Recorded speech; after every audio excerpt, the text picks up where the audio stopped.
Welcome to burning topic. వంటింట్లో emergency ఇదేమీ ఏ ఒక్కరింట్లో ఉండేది కాదండోయ్.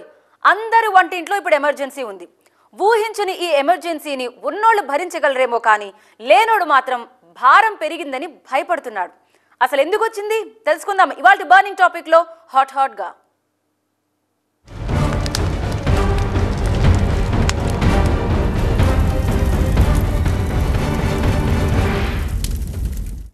డబ్బున్నోడు BMW కారు అయినా కొనగలడు కానీ లేనోడు బియ్యం బస్తా కూడా కొనలేని పరిస్థితి.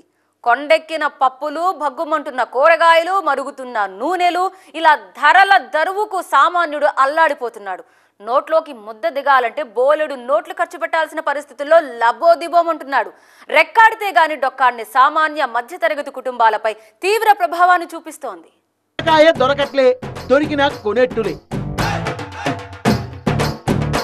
బెండకాయ చిక్కట్లే, చిక్కినా కొందామంటే చిల్లర లేకపాయే. నూనె ప్యాకెట్ అయితే కనిపించట్లే, కనిపించినా నోట్లు సరిపోవట్లే.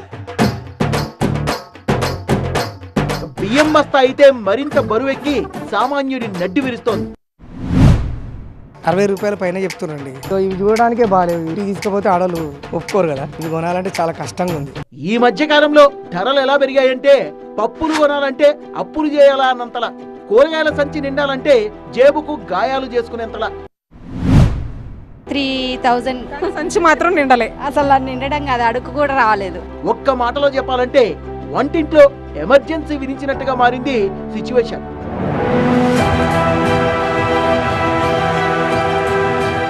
కిరాణం దుకాణంలో స్టాక్ బోర్డుపై రేట్లు చూసినా, కూరగాయల మార్కెట్లో ధరల పట్టిక చూసినా ముద్ద దిగట్లేదు ఇప్పుడు సామాన్యుడికి. వంటింట్లో బడ్జెట్ పద్మనాభం లేసుకునే లెక్కలకు, మార్కెట్ రేట్లకు అస్సలు పొంతన కుదరడం లేదు ఇప్పుడు. గతేడాది దాకా ఎందుకు, నెల రోజుల కిందటి ధరలతో పోలిస్తే ప్రస్తుతం ఉన్న ధరలు కనీసంలో కనీసం 50% పెరిగాయంటే పరిస్థితి ఎలా ఉందో అర్థమవుతోందిగా. ఏ దమ్న నెల తిరిగేసరికి ఇంతలా ధరలు పెరగడం ఈ మధ్యకాలంలో అయితే చూడలేదు. ముఖ్యంగా బియ్యం ధరలైతే మరింతగా భయపెట్టేస్తున్నాయి. నిన్న మొన్నటి దాకా బియ్యం ధర ఎంత అంటే సోనా మసూరి, HMT లాంటి సన్న బియ్యం రేటు కిలో 40 రూపాయల నుంచి 45 రూపాయల మధ్య ఉండేది. కానీ ఇప్పుడు దాని రేటు 75 రూపాయలైంది.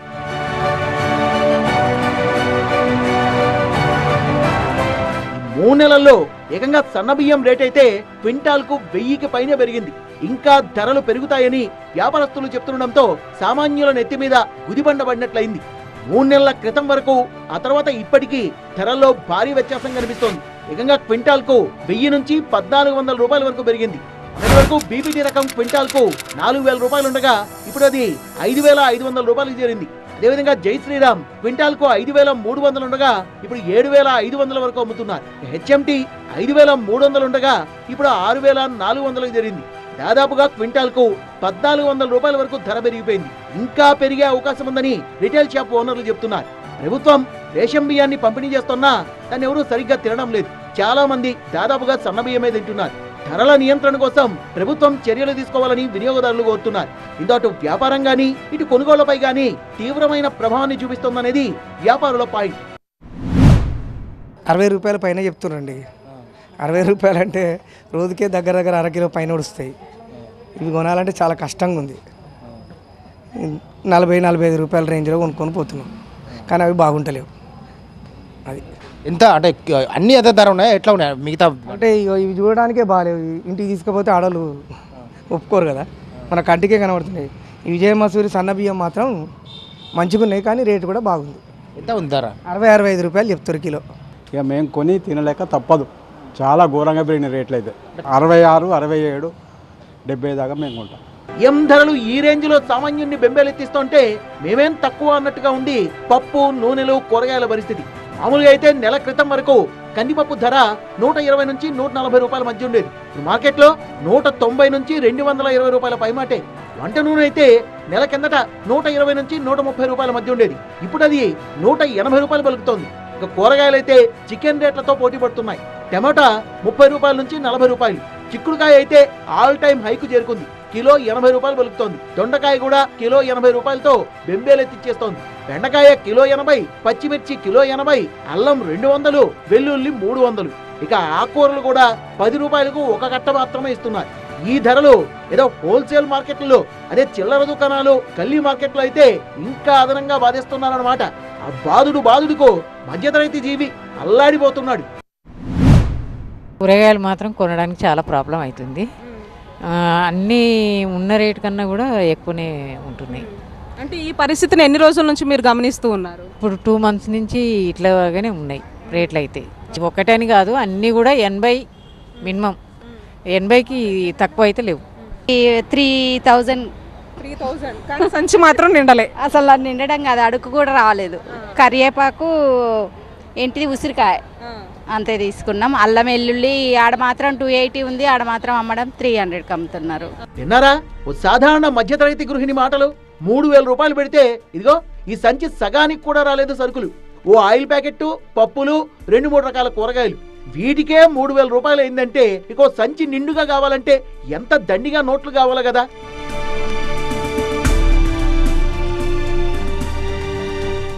ఏ కూరగాయ అయినా మినిమంలో మినిమం 80 రూపాయల ధర ఉంటే ఎలా అన్నది సామాన్యుల ప్రశ్న. ఒక్క టమాటా మినహాయిస్తే మిగిలిన అన్ని కూరగాయల ధరలు ఆకాశాన్ని అంటుతున్నాయి. ఈ లెక్కన బడ్జెట్ పద్మనాభం నుండే మధ్యతరగతి కుటుంబీకుల కుటుంబం నెలంతా గడవాలంటే ఎన్ని వేలు పోయాలి? అన్ని వేలు పోయాలంటే ఓ సామాన్యుడికి ఎంత రాబడి ఉండాలి?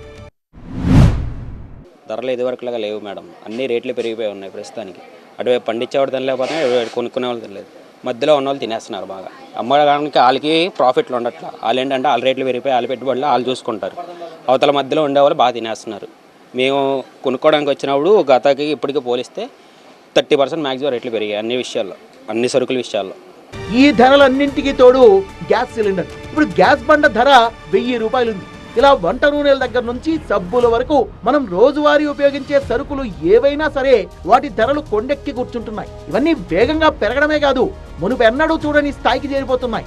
భరించలేని స్థాయికి చేరుకుంటుండడంతో సామాన్యులు అల్లాడిపోతున్నారు. దీనివల్ల ఇతర ఖర్చుల్ని తగ్గించుకొని తక్కువ మొత్తంలో ఏదో ఉన్నంతలో సరుకులు కొనుక్కొని తట్టుకుంటున్నామని ఆవేదన వ్యక్తం చేస్తున్నారు. మేము డైలీ లేబర్, మేము మార్కెట్ డైలీ 500-600 మేము సంపాదించగలము. ఈ 500లో కనీసం అదో కేజీ తీసుకెళ్ళిన సరే కూరగాయలకే సరిపోతున్నాయి మేము సంపాదించే డబ్బులు. నిత్యావసర సరుకులు కొనాలంటే మళ్ళీ వేరే చోట అప్పు చేసుకోవాలి. ఆ అప్పు తెచ్చడానికి మళ్ళీ ఇంక వేరే వాళ్ళ దగ్గర అప్పు చేయాలి. పరిస్థితి అలా ఉంది ఇప్పుడు. వ్యాపారుల మాయాజాలంతో ధరలు చుక్కలు నంటుతున్నాయన్నది కొనుగోలుదారుల కంప్లైంట్. ప్రభుత్వం నిత్యావసర వస్తువులకు ధరల్ని కేటాయించినా వాటిని పట్టించుకున్న దాఖలాలు లేవన్న విమర్శలున్నాయి. అలాగే ధరల్ని నియంత్రించాల్సిన యంత్రాంగం కూడా ఆ వైపుకు దృష్టి సారించడం లేదు. దీంతో సామాన్యుల పరిస్థితి అధ్వానంగా మారుతోంది. అసలే ఆదాయం లేక బతుకు భారమవుతున్న కష్టజీవులకు ఈ పెరిగిన ధరలతో అదనపు భారం పడుతోంది. ధరలపై పర్యవేక్షణ లేకపోవడంతో వ్యాపారుల ఇష్టారాజ్యం అయిపోయింది. రవాణాను సాకుగా చూపించి రేట్లు పెంచడం అనేది కేవలం లాభాల కోసమే అన్నది వినియోగదారుల ఆవేదన.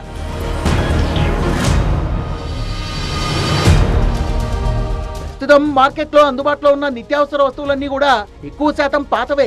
కొత్త పంట ఇంకా మార్కెట్లోకి రాలేదు. అయినా సరే ధరలు ఇలా పెరగడం అనేది వ్యాపారస్తుల సిండికేట్ ఫలితమే అన్న వెర్షన్ వినబడుతోంది. ప్రస్తుతం వైపు చూస్తే కరోనా కోరల్ని చేస్తోంది. ఇలాంటి టైంలో ధరల పెరుగుదల సామాన్యుల బతుకులకు శరాఘాతమే అని చెప్పాలి. కరోనాను ఎదుర్కోవాలంటే సరైన ఆహారం కూడా తీసుకోవాలని పాలకులే ప్రచారం చేస్తున్నారు. మరి ప్రస్తుత పరిస్థితుల్లో 3 పూటల ఆహారం దొరకడమే సామాన్యుడికి గగనంగా మారింది. క్షేత్రస్థాయిలో తనిఖీలు కొరవడ్డం, కొంతమంది అధికారుల నిర్లక్ష్యంతో ధరల పెరుగుదలను నియంత్రించడంలో విఫలమవుతున్నారు. పైగా రేట్లను సూచించే పట్టిక ప్రతి దుకాణం ముందు ప్రదర్శించాలనే ఆదేశాలను చాలా మంది పట్టించుకున్న దాఖలాలు లేవు. మార్కెట్లో కృత్రిమ కొరతను సృష్టించే శక్తులు తయారై ధరల్ని శాసించడానికి తమ శాయశక్తులా ప్రయత్నిస్తూనే ఉన్నాయి.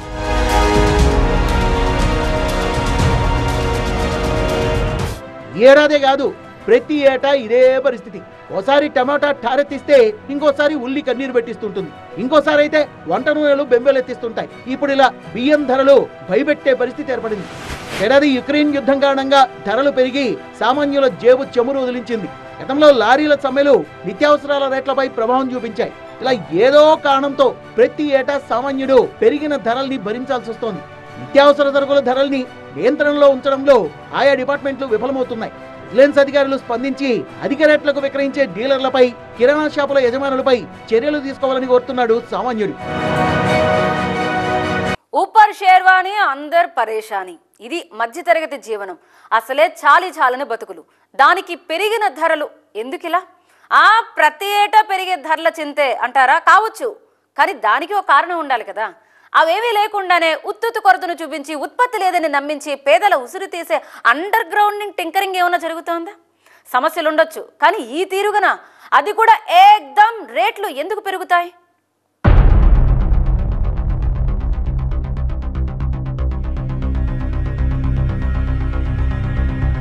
కోటి విద్యలు కూటి కొరకంటారు. కానీ ఎన్ని విద్యలు నేర్చినా, ఏ వృత్తులు చేసినా సామాన్యుడి నోట్లోకి 3 పూటల 4 వేళ్లు వెళ్లడం అనేది ఈ మధ్య గగనమైపోయింది.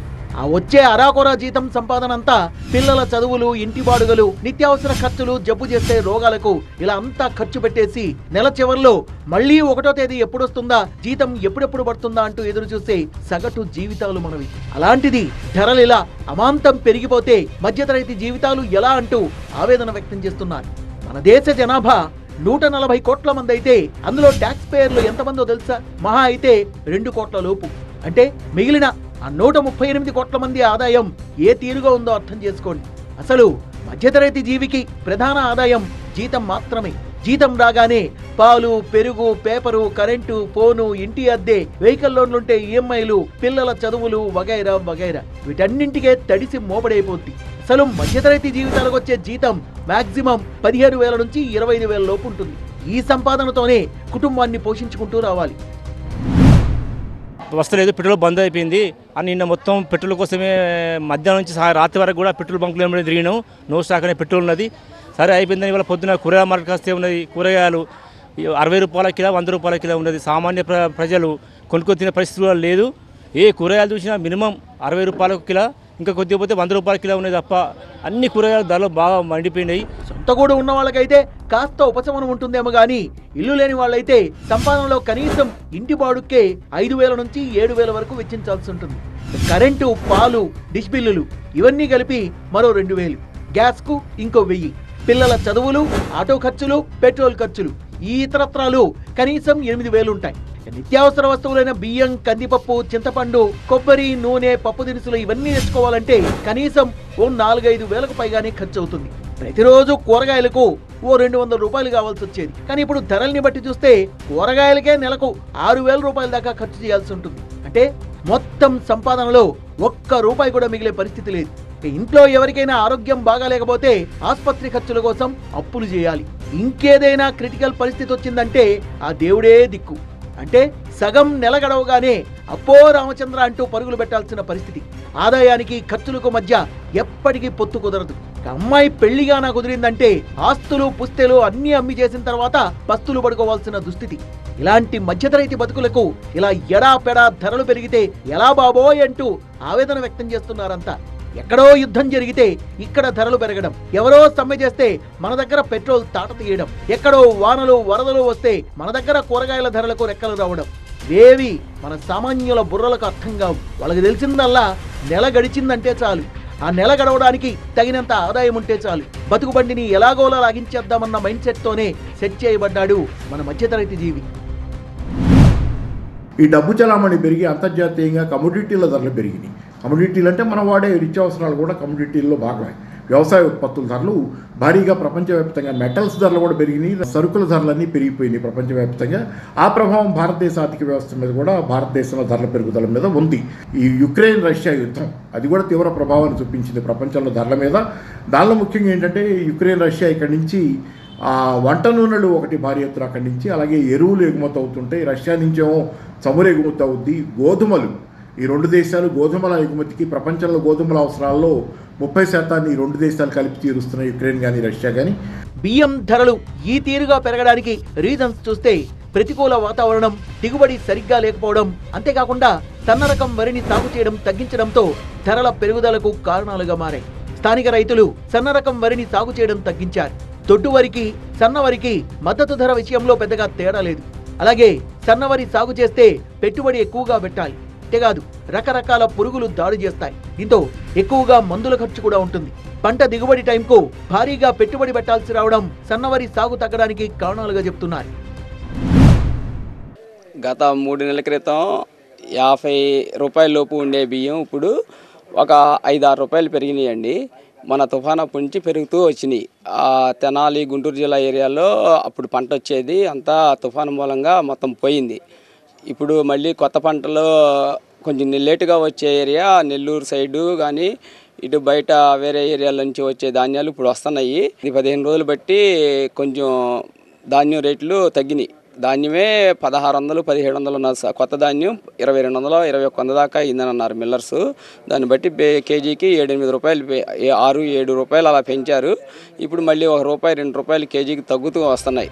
పైగా భారీ వర్షాల కారణంగా పంటకు నష్టం వాటిల్లింది. కేవలం ఖరీఫ్ సీజన్లోనే సన్నవరి సాగు జరుగుతుంది. అందుకే ప్రతి ఏటా సన్నవరి సాగు తగ్గుతూ వస్తోంది. పెరిగిన డిమాండ్తో సన్నవరిని ప్రోత్సహించాలని ప్రభుత్వాలు భావిస్తున్నాయి. కానీ మళ్లీ పంట రావడానికి 6 నెలల సమయం పడుతుంది. ఎల్నినో ఈ సంవత్సరం అదొకటి ప్రభావం. పోయిన సంవత్సరం నుంచి అంటే ఇప్పుడు జనవరి కాబట్టి 2023 నుంచి కూడా మధ్యలోంచి ఎల్నినో ప్రభావం మొదలైంది. దాంతో ఏమైందంటే పంటలు పండటం లేకుండా అయిపోయింది. వేడి వాతావరణం ఏర్పడింది, అతి ఉష్ణం ఏర్పడింది. వర్షాకాలం చలికాలం కూడా వేడిగా ఉన్నటువంటి పరిస్థితులు చాలా ఉన్నాయి. వర్షం కూడా లేటుగా మొదలైంది ఈ సంవత్సరం. వర్షాలు కూడా జూలై తర్వాత ఎప్పుడో, జూలైలో చివరిలో ఎప్పుడో వచ్చినాయి వర్షాలు. అవి కూడా అడపాదడపా పడితే పడతాం, లేకపోతే లేదు.